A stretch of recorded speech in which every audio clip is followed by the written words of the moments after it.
Last time, we ended on a cliffhanger. The Fed fights a recession by cutting interest rates, cheaper borrowing, to coax the economy back to life. But rates can only fall so far. What happens when the Fed cuts all the way to zero and the economy still won't move? It reaches for a stranger, far more powerful tool and begins, in a sense, creating money on a scale that's hard to picture. Start with the wall it hits. The Fed's normal lever is a short-term interest rate, and that rate can't drop much below zero. Nobody lends at a steeply negative rate when they could just hold cash instead. Economists call this the zero lower bound. The main dial is pinned, and the economy still needs help. So the Fed switches tools entirely. The tool is called quantitative easing, QE for short. And here's the mechanism plainly.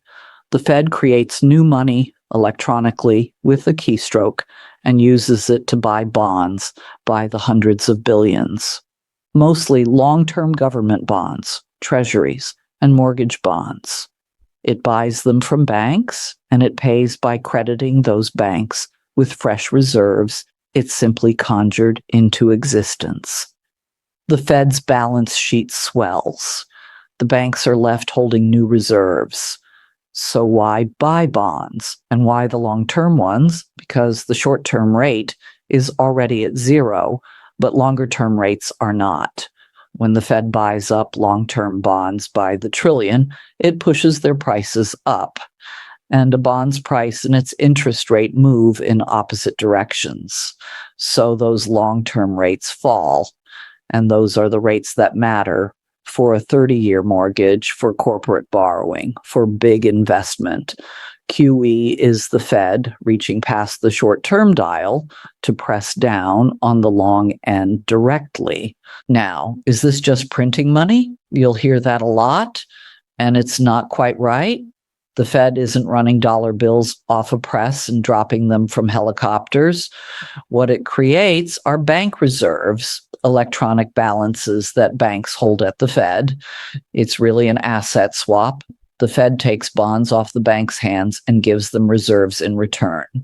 Money, in one narrow sense, is created, but it lands inside the banking system, not directly in your wallet. And that distinction explains a puzzle. After the 2008 crisis, the Fed created trillions in reserves through round after round of QE, and many people braced for runaway inflation that never came. Why not? Because most of those reserves just sat parked at the Fed. Banks didn't fire hose them out as new loans. The new money never really flooded into everyday spending. Creating reserves, it turns out, is not the same thing as putting cash into circulation. Still, the scale is staggering. Before 2008, the Fed's balance sheet, all the assets it holds, was under $1 trillion. By 2014, after 3 rounds of QE, it had passed $4.5 trillion. And after the 2020 shock, it swelled to nearly $9 trillion. A tool invented for a once-in-a-generation emergency had, in barely more than a decade, become something the Fed reaches for again and again. So, what's the catch? Because there's always a catch. The most debated one is what QE does to prices. Not the price of groceries, but the price of assets. When the Fed pushes down the return on safe bonds, investors go hunting for return elsewhere. Into stocks, into real estate. QE tends to lift the price of assets, and that helps the people who already own assets more than the people who don't, which is why critics argue it quietly widens the gap between the wealthy and everyone else. And there's the other catch. In 2020, the Fed ran QE bigger and faster than ever before, and this time, alongside enormous government spending and tangled supply chains, the inflation everyone had once feared finally arrived. Economists still argue over how much of that was QE versus everything else. but it was a sharp reminder that this tool is not free, which is why the Fed eventually throws it in reverse. When the emergency passes, it does the opposite of QE, quantitative tightening.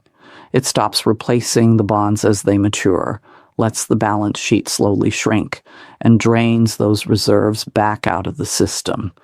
Easing floods the system. Tightening pulls the water back out. So step back. When the Fed's normal lever hits zero, it doesn't run out of road. It changes the size of its own balance sheet, creating money to buy bonds and dragging down the long-term rates that the short-term dial can't reach. It's the most powerful, most controversial tool in the kit. Unconventional, enormous, and never quite free. But if the Fed can conjure trillions of dollars to buy government bonds, a question starts to nag. Who is actually lending the government all that money in the first place? Who owns the national debt? And can a country that prints its own currency ever truly run out of it? That's next time on Monetary Mechanics. One note, as always, this channel is here to explain how the system works. It's education, not financial advice. If it made the machine a little clearer, subscribe, and we'll keep taking money apart, one piece at a time.